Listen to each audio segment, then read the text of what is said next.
नमस्कार साथियों, स्वागत आप सभी का। और मैं हूं आपके साथ सुनील।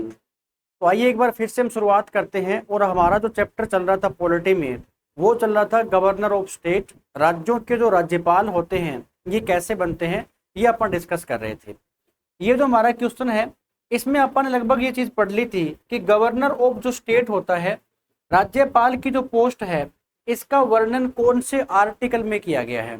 तो मैं आपको बार बार यही कहता हूं कि अगर आपने पॉलिटी को पढ़ना है तो पॉलिटी में स्पेशल इंपॉर्टेंट क्या आते हैं, आर्टिकल्स यानी अनुच्छेद इंपॉर्टेंट आते हैं। अब इसमें जो पहला हमारा ऑप्शन है, ऑप्शन नंबर है 153 वाला, कि आर्टिकल 153 में कौन सी पोस्ट का वर्णन है। तो गवर्नर ऑफ स्टेट कि जो राज्यों के अंदर राज्यपाल होते हैं, इनकी पोस्ट का वर्णन कौन से आर्टिकल में किया गया है, 153 153 में किया गया है। ठीक है, नेक्स्ट पॉइंट अपन इसमें पढ़ लेते हैं कुछ और बातें। राज्यपाल जो है, इसके पद का वर्णन कौन से पार्ट में है, संविधान के कौन से भाग में है। तो भाग नंबर 6 आता है। जैसे आपा ने भाग नंबर 5 को कंप्लीट किया था, तो भाग नंबर 5 में क्या है, पूरी की पूरी सेंट्रल गवर्नमेंट है, केंद्र सरकार आती है। ऐसे ही संविधान का भाग नंबर जो 6 है, उसमें पूरी की पूरी स्टेट गवर्नमेंट है, जो राज्यों की सरकार होती है वो आती है। और राज्य की सरकार में मेन पोस्ट कौन सी होती है, गवर्नर यानी राज्यपाल की होती है। और इसकी पोस्ट का वर्णन कौन से आर्टिकल में है, तो 153 में किया गया है। ये बात आपको यहाँ पर पता होनी चाहिए। ठीक है, नेक्स्ट पॉइंट ये है, क्या राज्यपाल की पोस्ट का इलेक्शन होता है क्या। राज्यपाल की पोस्ट का इलेक्शन यानी चुनाव होता है क्या। तो मैं आपको ये बता देता हूं, राज्यपाल का कभी भी चुनाव नहीं होता है। राज्यपाल का कभी भी चुनाव नहीं होता है, ये बात आपको पता होनी चाहिए। तो फिर बात ये है कि राज्यपाल बनते कैसे हैं, राज्यपाल की जो पोस्ट है ये फिर कैसे नियुक्त होती है। तो याद रखना, राज्यपाल हमेशा क्या होता है, ये नियुक्त होता है। और नियुक्ति करने का काम कौन करता है, वो प्रेसिडेंट ऑफ इंडिया करता है, भारत का राष्ट्रपति करता है। प्रेसिडेंट ऑफ इंडिया, भारत का राष्ट्रपति क्या काम करता है, गवर्नर यानी राज्यपाल को नियुक्त करने का काम करता है। तो याद रहे, ना तो कभी प्रधानमंत्री पद के इलेक्शन होते हैं, ना कभी राज्यपाल की पोस्ट का इलेक्शन होता है, ना कभी चीफ मिनिस्टर मुख्यमंत्री के पद का चुनाव होता है। तो राज्यपाल की पोस्ट का वर्णन कौन से आर्टिकल में है, 153 में किया गया है। राज्यपाल को अगर कुछ और बातें पर डिस्कस करें कि इसको शपथ कौन दिलवाता है, अगर ये वाला क्वेश्चन आ जाए तो आपने बताना है, हाई कोर्ट का जो चीफ जस्टिस होता है ना, ये क्या काम करता है, राज्यपाल को शपथ दिलवाता है। राज्यपाल का वेतन कितना होता है, इसकी सैलरी कितनी होती है। तो राज्यपाल एक महीने के 3.5 लाख रुपए लेता है। कितने रुपए लेता है, 3.5 लाख रुपए जो है, ये इसकी सैलरी होती है एक महीने की। नेक्स्ट अपन इसमें डिस्कस कर लेते हैं। एक आपको आर्टिकल दे रखा है 161, इसमें दी गई है राज्यपाल को मिलने वाली पार्डन पावर यानी क्षमादान शक्तियां। पार्डन पावर यानी क्षमादान शक्तियां जो है, ये राज्यपाल को इसी आर्टिकल के तहत मिली हुई है। याद कीजिए, प्रेसिडेंट ऑफ इंडिया भारत के राष्ट्रपति को, और भारत के राष्ट्रपति के पास में भी क्या होती है, पार्डन पावर होती है, क्षमादान शक्तियां होती है। जैसे मैंने करवाया होगा आपको कि जो प्रेसिडेंट ऑफ इंडिया है, इसके पास में कौन से आर्टिकल के तहत है, तो आर्टिकल 72 72 के तहत क्या मिली हुई है, इसे क्षमादान शक्तियां मिली हुई है, पार्डन पावर मिली हुई है।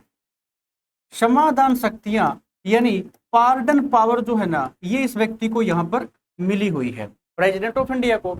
अब प्रेसिडेंट ऑफ इंडिया जो है, ये किसी व्यक्ति की फांसी की सजा को भी माफ कर सकता है। इतनी बड़ी पावर होती है किसके पास में, राष्ट्रपति के पास में। तो क्या गवर्नर ऑफ स्टेट, राज्यों के राज्यपाल भी ऐसा कर सकते हैं क्या। तो राज्य के जो राज्यपाल है, ये ना तो किसी व्यक्ति की फांसी की सजा को माफ कर सकते हैं, ये सिर्फ उसमें बदलाव कर सकते हैं, यानी उसको चेंज कर सकते हैं, पूर्णतः माफ नहीं कर सकते। नेक्स्ट पॉइंट क्या है, अगर किसी व्यक्ति को दंड मिला हो सेना न्यायालय के द्वारा, तो ये भी राज्यपाल के द्वारा चेंजेस नहीं किया जा सकता है। तो ये दो बातें ऐसी आती है जो राज्यपाल के बारे में आपको पता होना चाहिए। और राज्यपाल को क्षमादान शक्तियां कौन से आर्टिकल के तहत मिली हुई है? तो कौन सा आर्टिकल रहता है? 161 आता है। एक अनुच्छेद दे रखा है 213, इसमें राज्यपाल के पास में जो पावर है वो है अध्यादेश जारी करने की, और अध्यादेश का मतलब होता है ऑर्डिनेंस, ठीक है ना। और अध्यादेश कौन जारी कर सकता है? तो प्रेसिडेंट ऑफ इंडिया जो सेंट्रल लेवल पे करता है, और गवर्नर ऑफ स्टेट जो स्टेट लेवल पे करता है, ठीक है। तो 213 में कौन सी पोस्ट है? अध्यादेश यानी ऑर्डिनेंस। किसके पास पावर है? गवर्नर। और इस क्वेश्चन का आंसर क्या है? आंसर नंबर है ऑप्शन ए, अनुच्छेद 153 153। चलिए अगला क्वेश्चन बताइए, इसमें क्या पूछ रहा है? इसमें बताया गया है राज्यपाल को शपथ किसके द्वारा दिलवाई जाती है? राज्यपाल को शपथ कौन दिलवाता है? वैसे तो मैं करवा चुका हूं पिछले क्वेश्चन के अंदर, लेकिन थोड़ा सा आप जान लीजिए। पहला बात तो है, शपथ का वर्णन कौन से शेड्यूल में किया गया है? कौन से शेड्यूल में यानी कौन सी अनुसूची में शपथ का वर्णन किया गया है? तो अनुसूची नंबर जो है ना वो आपकी यहाँ पर रहने वाली है 3rd। तीसरी अनुसूची में किसका वर्णन है? शपथ का ओथ का। नेक्स्ट पॉइंट क्या है? प्रेसिडेंट ऑफ इंडिया को शपथ कौन दिलवाता है? तो CJI, chief justice of India. Supreme court का मुख्य न्यायाधीश जो होता है ये राष्ट्रपति को शपथ दिलवाता है, और राष्ट्रपति जो होता है ना वो CJI को शपथ दिलवाता है। पहला पॉइंट कवर हुआ। Second, prime minister of India को शपथ कौन दिलवाता है? तो प्रेसिडेंट ऑफ इंडिया शपथ दिलवाता है इसको। प्रेसिडेंट ऑफ इंडिया, भारत का जो राष्ट्रपति होता है ये शपथ दिलवाता है किसको? प्राइम मिनिस्टर ऑफ इंडिया को। ऐसे ही चीफ मिनिस्टर ऑफ स्टेट, मुख्यमंत्री को शपथ कौन दिलवाता है? तो governor of state. Governor of state, राज्यों के जो राज्यपाल होते हैं ना ये क्या काम करते हैं? ये मुख्यमंत्री को शपथ दिलवाते हैं। और इस क्वेश्चन का ऑप्शन क्या है? ऑप्शन है डी, हाई कोर्ट का जो चीफ जस्टिस होता है ना ये राज्यपाल को शपथ यहाँ पर दिलवाता है। तो ये बात आपको पता होनी चाहिए। इस क्वेश्चन का ऑप्शन हो गया डी। अगला क्वेश्चन क्या पूछ रहा है आप देख लेते हैं। भारतीय संविधान के कौन से अनुच्छेद में संचित निधि का वर्णन किया गया है? भारत के संविधान का ऐसा कौन सा आर्टिकल है जिसमें संचित निधि के बारे में बताया गया है? चलिए देखो, संचित निधि को क्या कहा जाता है? सबसे पहले तो आपको ये पता हो, एक तो होता है consolidated fund of India. Consolidated fund of India, fund of India, ठीक है ना। कंसोलिडेटेड फंड ऑफ इंडिया, इसको कहा जाता है संचित निधि। इसे क्या कहा जाता है? इसे संचित निधि कहा जाता है। और ये जो संचित निधि होती है ना ये क्या है? इसका वर्णन अनुच्छेद नंबर 266 266 के अंदर किया गया है। अब ये क्या होता है? तो हमारी जो सेंट्रल गवर्नमेंट है, केंद्र सरकार यानी भारत सरकार, और भारत सरकार के पास में जितना पैसा आता है ना वो कहाँ पर जमा होता है? वो इसी संचित निधि में जमा होता है, इसी कंसोलिडेटेड फंड ऑफ इंडिया में जमा होता है, ठीक है। यहां से अगर आपको पैसा निकालना है, यहां से अगर पैसा निकालना है तो संसद यानी पार्लियामेंट की अनुमति हमें लेनी पड़ती है, ठीक है ना। तो ये क्या है? ये भारत सरकार का एक प्रकार का पर्स होता है जिसे अपन बोलते हैं संचित निधि या फिर कंसोलिडेटेड फंड ऑफ इंडिया। एक होता है आकस्मिक निधि, इसमें किसका वर्णन किया गया है? तो इसमें है आकस्मिक निधि का वर्णन। और ये आकस्मिक निधि का मतलब क्या होता है? तो जो भारत के राष्ट्रपति होते हैं, प्रेसिडेंट ऑफ इंडिया, भारत के जो राष्ट्रपति होते हैं ना इनकी नजर में 500 करोड़ रुपए से ज्यादा की राशि कहां पर रखी होती है? आकस्मिक निधि के अंदर, या फिर कंटिजेंसी फंड ऑफ इंडिया इसमें रखी होती है, ठीक है। और जब भी केंद्र सरकार को या भारत सरकार को इमरजेंसी फंड की जरूरत पड़ती है तो वो फंड कहाँ से निकलता है, इसी आकस्मिक निधि से या कंटिजेंसी फंड ऑफ इंडिया से निकलती है। ठीक है ना। तो आर्टिकल नंबर 266 में क्या है, ये तो है कंसोलिडेटेड फंड ऑफ इंडिया, और 267 में क्या आती है, तो ये आपकी आती है आकस्मिक निधि। इसने पूछा क्या था, संचित निधि का प्रावधान कौन से आर्टिकल में है, तो 266 में किया गया है, 266 के अंदर किया गया है। अगला क्वेश्चन बताइए। नेक्स्ट इसने पूछ रखा है लेजिस्लेटिव असेंबली के बारे में। देखिए स्टेट में अगर हम बात करें तो एक होता है गवर्नर, गवर्नर के साथ में एक होती है लेजिस्लेटिव असेंबली, यानी जो विधानसभा होती है वो भी होती है, और एक होती है लेजिस्लेटिव काउंसिल, विधान परिषद जिसको कहा जाता है। तो आपको ये बात मैं बता देता हूँ, भारत के बहुत सारे स्टेट ऐसे हैं जिनके अंदर क्या है, सिर्फ और सिर्फ एक ही है क्या, विधानसभा, और सिर्फ क्या होता है, भारत के 6 राज्यों के अंदर ही क्या है, विधानसभा भी है और विधान परिषद भी आती है। इसने पूछा है अगर आपको विधानसभा का सदस्य बनना है तो आपकी न्यूनतम आयु कितनी होनी चाहिए। सबसे पहली बात तो विधानसभा के सदस्य को क्या कहा जाता है, विधानसभा के सदस्य को एमएलए कहा जाता है, मेंबर ऑफ लेजिस्लेटिव असेंबली कहा जाता है। ठीक है ना। जैसे अपन ने क्या पढ़ा था, एमपी मेंबर ऑफ पार्लियामेंट, तो संसद के सदस्य को क्या कहा जाता है, मेंबर ऑफ पार्लियामेंट कहा जाता है। ऐसे ही जो सदस्य विधानसभा के होते हैं उनको क्या बोलते हैं, उन्हें एमएलए कहा जाता है, मेंबर ऑफ लेजिस्लेटिव असेंबली। अब ये पूछ रहा है कि अगर आपको एमएलए की चुनाव लड़ना है तो आपकी मिनिमम एज कितनी होनी चाहिए। तो मैं आपको बता देता हूं, यहां पर डायरेक्ट बात हो रही है मिनिमम एज की, मिनिमम एज की बात हो रही है। तो हमारा जो ऑप्शन नंबर फर्स्ट है ना, ये आपका सही रहने वाला है। मिनिमम एज होती है 25 ईयर्स, यानी अगर आपकी उम्र 25 वर्ष हो गई है तो आप क्या हो, आप विधानसभा का सदस्य बन सकते हो, यानी एमएलए जो है, एमएलए का चुनाव आप लोग लड़ सकते हो। कब तक, जब आपकी एज कितनी हो गई है, 25 ईयर, 25 वर्ष आपकी उम्र हो चुकी है। और याद रखना सिर्फ और सिर्फ विधानसभा का ही नहीं, अगर आपने लोकसभा का भी चुनाव लड़ना है, अगर लोकसभा का भी सदस्य बनना है तो लोकसभा का सदस्य बनने के लिए भी मिनिमम एज पूछ लेना, तो क्या रहेगी, 25 ईयर, 25 वर्ष ही आ जाएगी। शायद अपन ने पीछे इस क्वेश्चन को कर रखा है कि 30 वर्ष पूछे ना, तो एक तो यहां पर आती है राज्यसभा,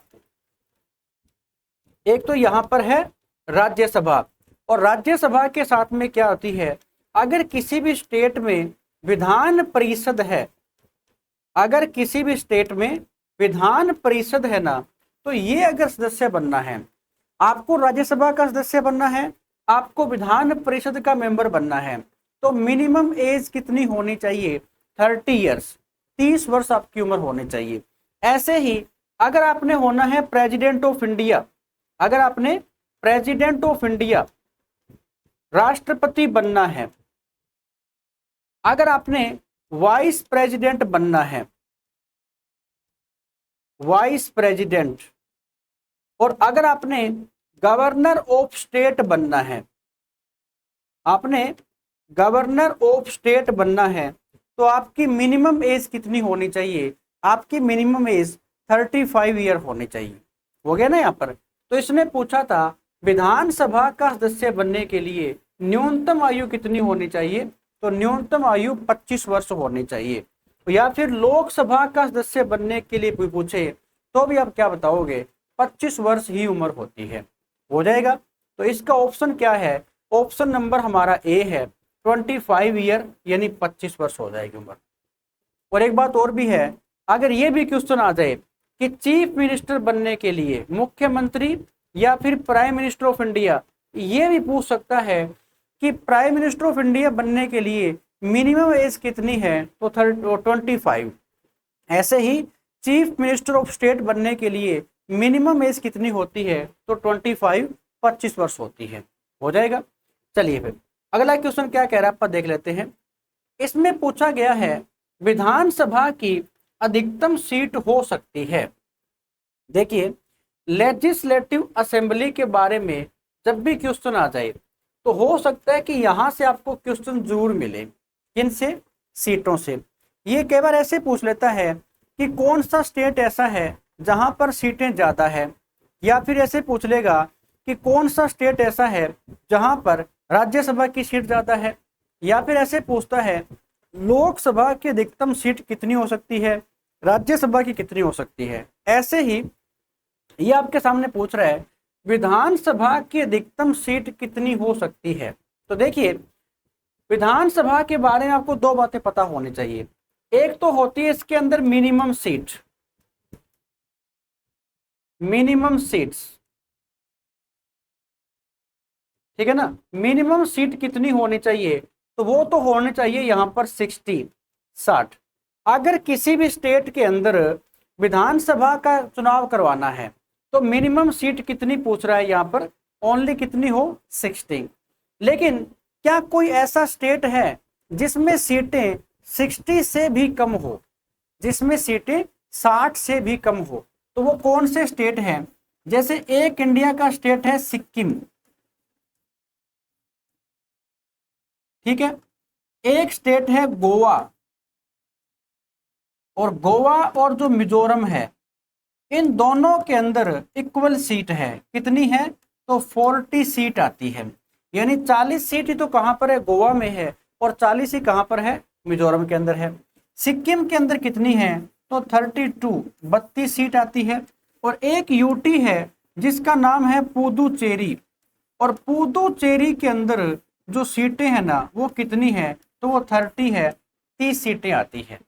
अब आप ये कह सकते हो ये क्या है, ये सीटें 60 से भी कम है, तो ऐसा क्यों? क्योंकि देखो, सीटें किसके आधार पे बनती है? वो बनती है पॉपुलेशन यानी जनसंख्या के आधार पर, और यहाँ पर इन स्टेट की जनसंख्या ही इतनी है, तो फिर सीटें बने कहाँ ज्यादा से? तो ये क्या हो गए इसके, ये इसके एक्सेप्शन हो गए, ये इसके अपवाद हो गए। क्यों? क्योंकि मिनिमम सीट कितनी होनी चाहिए? 60। किसकी? विधानसभा की। अब अगर आपसे पूछे कि मैक्सिमम सीट कितनी हो सकती है, ये क्या पूछ रहा है कि मैक्सिमम जो सीट्स है ना ये कितनी हो सकती है, ये आपसे इसमें पूछा गया है। तो आपने बताना है 500 यानी 500 सीट हो सकती है। कितनी? 500, 500 सीट हो सकती है मिनिमम, तो मैक्सिमम। तो क्या कोई ऐसा स्टेट भी है जिसमें सीटें 500 से भी ज्यादा है? तो नहीं है। आपने क्या काम कर लेना है, एक स्टेट है यूपी, जैसे यूपी है, उत्तर प्रदेश में विधानसभा की सीटें कितनी आती है? 403 सीटें आती हैं। कितनी है? 403 सीटें हैं किसकी? विधानसभा की। तो सबसे ज्यादा सीट अगर पूछे, या तो पूछेगा लोकसभा की, या पूछेगा राज्यसभा की, या पूछेगा विधानसभा की, और या पूछेगा विधान परिषद की। आप बताओगे कौन से स्टेट में ज्यादा है? यूपी के अंदर ज्यादा आती है। हो जाएगा। तो ये सीटें जो है ना ये अधिकतम कहां पर हो सकती है? तो मिनिमम पूछे तो 60 है, अधिकतम पूछे तो कितनी आ जाएगी? 500 यानी 500 सीट हो सकती है। हो जाएगा। तो हमारा कौन सा ऑप्शन रहेगा? ऑप्शन नंबर जो सी है ये इसके अंदर सही रहता है। 500 यानी 500 सीट हो सकती है। अगला क्वेश्चन क्या कहता है? इसने पूछा है विधानसभा का जो कार्यकाल है। देखिए, अब मैं आपको यहाँ पे एक बात इसमें और बताता हूं। अगर आपसे पूछ ले कि विधानसभा का इलेक्शन कौन करवाता है, इलेक्शन यानी चुनाव कौन करवाता है? किसके? विधानसभा के। तो शायद आपको मैंने बता रखा होगा कि चाहे इलेक्शन विधानसभा के हो या विधान परिषद के हो, कौन करवाता है? इलेक्शन कमीशन ऑफ स्टेट करवाता है। कौन करवाएगा? Election commission, election commission of state. ये क्या काम करवाता है? ये इलेक्शन करवाता है किसके? Election commission of India, sorry, election commission of India. Election commission of India जो है ये इसके चुनाव करवाता है। ठीक है। अब चुनाव जो है वो कैसे होते हैं? तो एक तो चुनाव होते हैं डायरेक्ट, और डायरेक्ट का मतलब क्या हुआ कि चुनाव जो है ये प्रत्यक्ष रूप से करवाए जाते हैं। हो गया। सेकंड, चुनाव जो है ना ये ईवीएम से होते हैं, इलेक्ट्रॉनिक वोटिंग मशीन से करवाए जाते हैं। और इसका मतलब क्या है, ऐसे इलेक्शन जिसमें देश की जनता वोट करे वो चुनाव क्या है, वो प्रत्यक्ष चुनाव है। ठीक है। अब जैसे मैंने कहा कि अभी फिलहाल एक तो हरियाणा विधानसभा के चुनाव होने जा रहे हैं, एक तो हरियाणा विधानसभा के चुनाव जो है ये अभी अक्टूबर में होने जा रहे हैं, और डेट भी आपको पता चल गई होगी कौन सी है, तो 5 अक्टूबर को चुनाव है। और ऐसे ही जो जम्मू कश्मीर है, जम्मू कश्मीर, और जम्मू कश्मीर जो है ना ये क्या था, ये पहले भारत का स्टेट था। क्या था, पहले भारत का एक राज्य था। लेकिन 2019 के अंदर अगर मैं आपको ठीक से बता दूं कि जम्मू कश्मीर में जो चुनाव हुए थे ना ये 2014 में चुनाव हुए थे। जम्मू कश्मीर में 2014 में चुनाव हुए थे, उसके बाद यहां पर कोई चुनाव हुआ ही नहीं। अब 2019 के अंदर क्यों नहीं हुआ, क्योंकि जम्मू कश्मीर को क्या बना दिया गया, यूटी, यूनियन टेरिटरी। तो पिछले 5 वर्षों से वहां पर चुनाव हुआ ही नहीं, या मैं कह दूं कि पिछले 10 वर्षों से जम्मू कश्मीर के अंदर चुनाव हुआ ही नहीं। तो अब एक तो हरियाणा विधानसभा का और एक जम्मू कश्मीर की जो विधानसभा है ना, इन दोनों के चुनाव कब होने जा रहे हैं। तो अभी एक डेट निकाल दी गई है इस इलेक्शन कमीशन ऑफ इंडिया के द्वारा, वो चुनाव है 5 अक्टूबर को चुनाव होगा। तो 5 अक्टूबर को ना हरियाणा विधानसभा और जम्मू कश्मीर विधानसभा की कितनी कितने सीटें हैं, तो हरियाणा के अंदर भी 90 सीटें हैं और जम्मू कश्मीर के भी कितनी है, 90 सीटें हैं।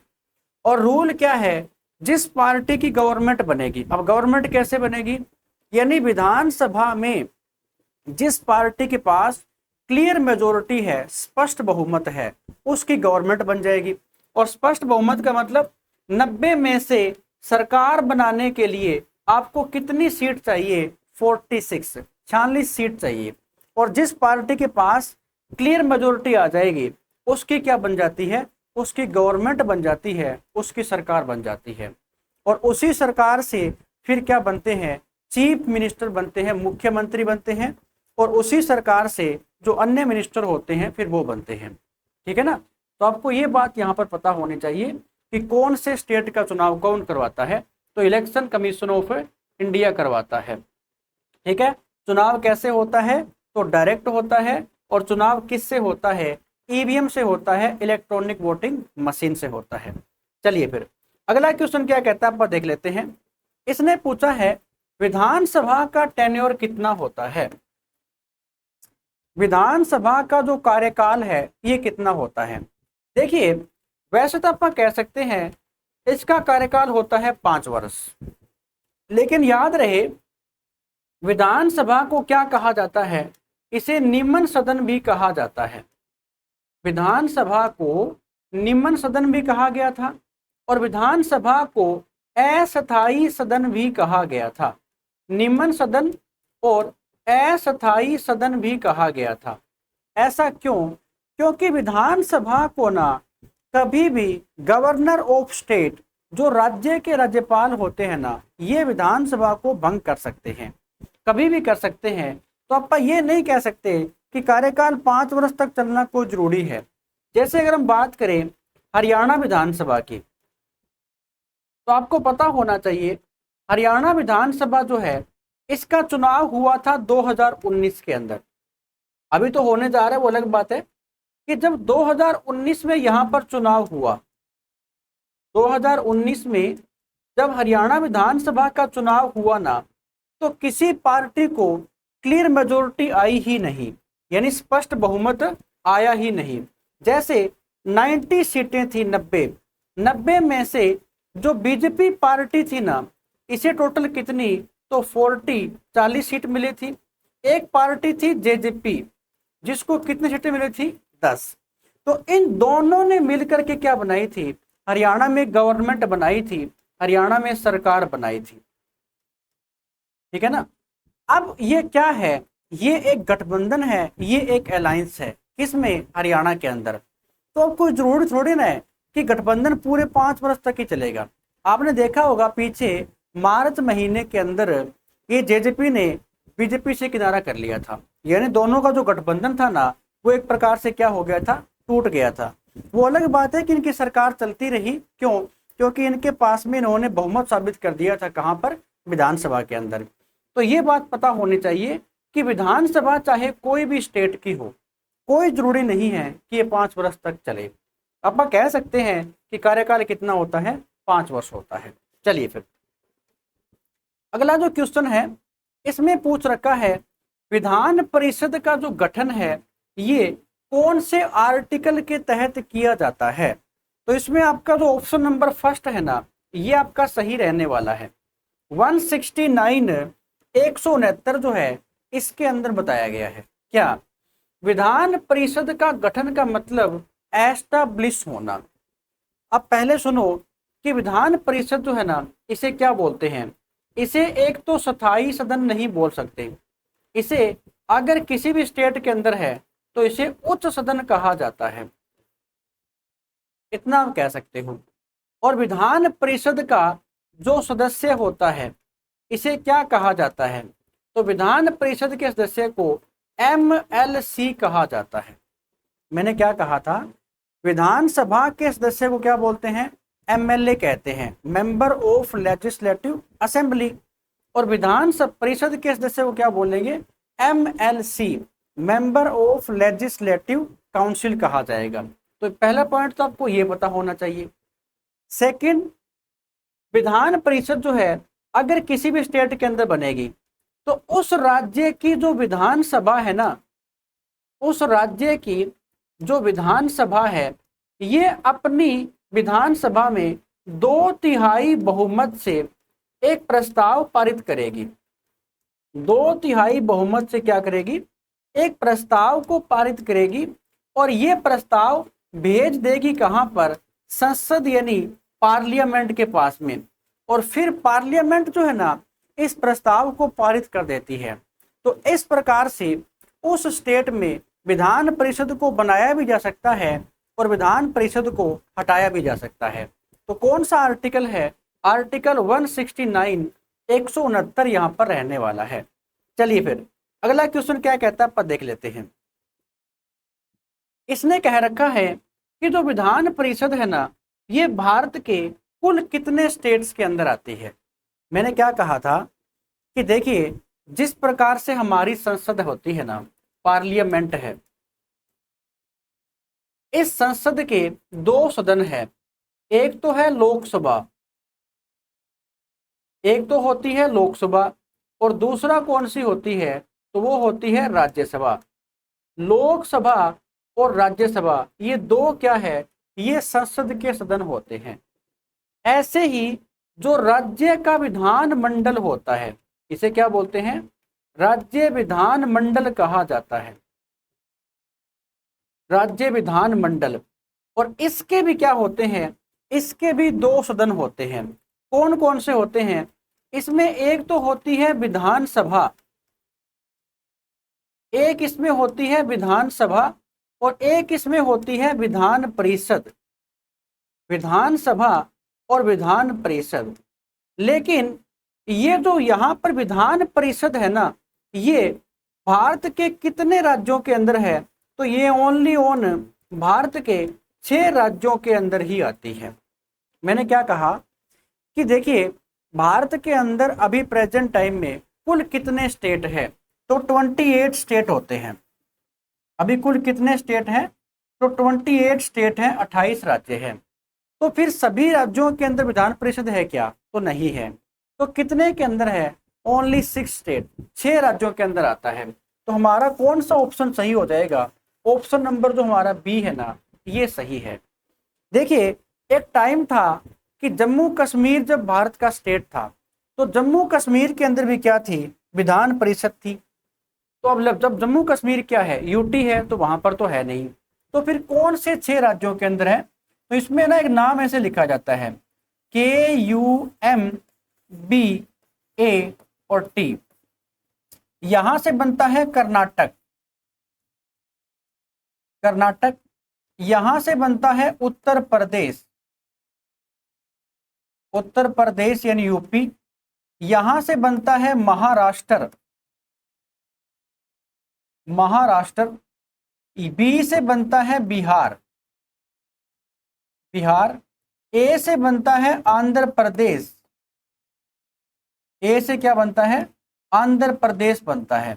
और ऐसे टी से क्या बनेगा, तो वो बनता है तेलंगाना।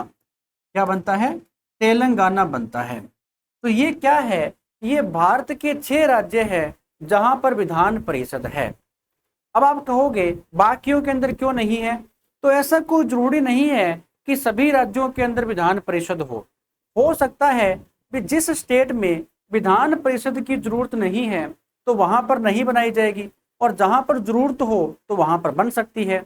अब जैसे मैंने कह दिया कि हरियाणा के अंदर विधान परिषद है क्या, तो हरियाणा के अंदर विधान परिषद नहीं है, हरियाणा में विधान परिषद नहीं है।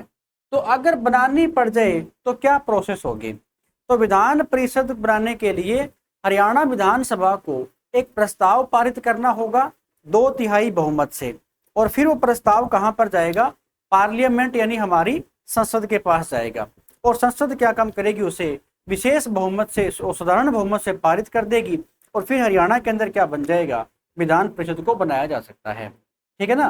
तो अभी भारत के कौन से 6 राज्य है, ये वो 6 राज्य है जहां पर क्या है, विधान परिषद है। ठीक है, कौन कौन सा है, कर्नाटक है, उत्तर प्रदेश है, महाराष्ट्र है, इधर बिहार है, आंध्र प्रदेश है और तेलंगाना है। हो जाएगा, इन 6 राज्यों के अंदर आती है। चलिए नेक्स्ट क्वेश्चन क्या कह रहा है, विधान परिषद की न्यूनतम सीट होनी चाहिए। ये पूछ रहा है आपसे कि जैसे अपन ने पढ़ा था विधानसभा के बारे में, अपन ने लेजिस्लेटिव असेंबली को पढ़ा ना, तो वहां पर अपन ने देखा था कि मिनिमम सीट कितनी हो, तो 60 होनी चाहिए, और मैक्सिमम सीट कितनी हो, तो 500 यानी 500 होनी चाहिए। तो क्या यहाँ पर भी ऐसा होता है क्या, तो नहीं। देखिए यहाँ पर जब भी मिनिमम सीट आपसे पूछ ले, आपसे जब भी ये पूछ ले ना कि मिनिमम सीट कितनी होनी चाहिए, तो आपने बताना है कि मिनिमम सीट जो है ये होनी चाहिए 40 सीट होनी चाहिए। तो इसके हिसाब से हमारा ऑप्शन भी कौन सा हो जाएगा, ऑप्शन नंबर आपका बी है, 40 सीट यहाँ पर आ जाएगी कि विधान परिषद की न्यूनतम सीट कितनी होनी चाहिए, 40 होनी चाहिए।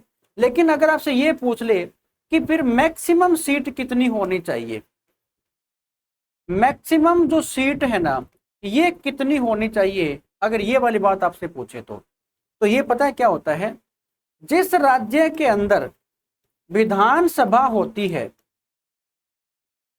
जिस राज्य के अंदर विधानसभा होती है ना, तो उस विधानसभा का 1/3 से ज्यादा नहीं होनी चाहिए, 1/3 से ज्यादा नहीं होनी चाहिए। ये वाली बात यहाँ पर पता होनी चाहिए। भी जैसे विधानसभा है तो वहां पर मिनिमम सीट तो कितनी है 60 और मैक्सिमम कितनी है 500, और विधान परिषद है तो यहाँ पर मिनिमम सीट कितनी है 40, मैक्सिमम कितनी है, तो ये कहता है उस विधानसभा का 1/3 से ज्यादा नहीं होना चाहिए। हो जाएगा। तो आज की जो हमारी क्लास है ना स्टूडेंट्स, इसको मैं यहीं पर फिनिश करूंगा, और आई होप कि आपको बहुत अच्छे समझ में आ रहा होगा। जितना हो सके क्लास को शेयर कीजिए, ऐसे ही आपको ये क्लासें मिलती रहेगी। अगर आपने अब तक इस चैनल को सब्सक्राइब नहीं किया है तो देरी मत कीजिए, सब्सक्राइब भी कर लीजिए। थैंक यू स्टूडेंट्स, धन्यवाद।